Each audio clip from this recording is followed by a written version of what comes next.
Oil ఉత్పత్తులు చేయడానికి సమస్య, యుద్ధ కారణంగా ధ్వంసం కావడం వల్ల, ట్రాన్స్‌పోర్టేషన్ సమస్య, హార్ముజ్ జలసంధి దిగ్బంధం కారణంగా, వీటి వల్ల ప్రపంచంలోని అనేక దేశాలు తల్లడిల్లుతున్నాయి.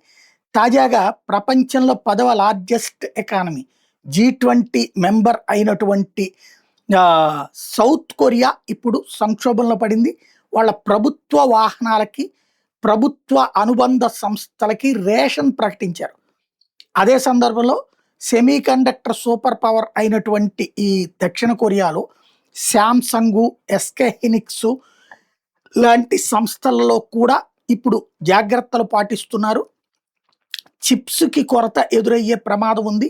ట్రాన్స్‌పోర్టేషన్ రా మెటీరియల్ లేక ఏదైతే ఇప్పుడు దాన్నేమంటారు, రేర్ ఎర్త్ మినరల్స్ లేక అవి ఆగుతా ఉంటాయి. అవన్నీ దానికి తోడు ఇప్పుడు శ్రీలంక లాంటి చోట్ల ఆల్రెడీ రేషన్ ఎట్లా ఉందో ఫ్యూయల్ ఇక్కడ కూడా అట్లా రేషన్ పెడుతున్నారు.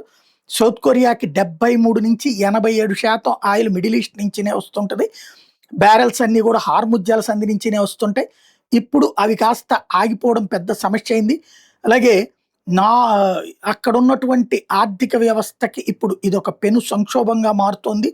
కొరియాలో కనుక ఈ ప్రాబ్లం ముదిరితే ప్రమాదం పెరిగి ఉంటది. ఇప్పటికీ ఓ పక్కన అమెరికా వచ్చేటప్పటికి దక్షిణ కొరియాల మధ్యన ఉన్న ఒప్పందం ప్రకారం దక్షిణ కొరియాకి ఏమైనా ప్రాబ్లం వస్తే అమెరికా ఆదుకోవాలి.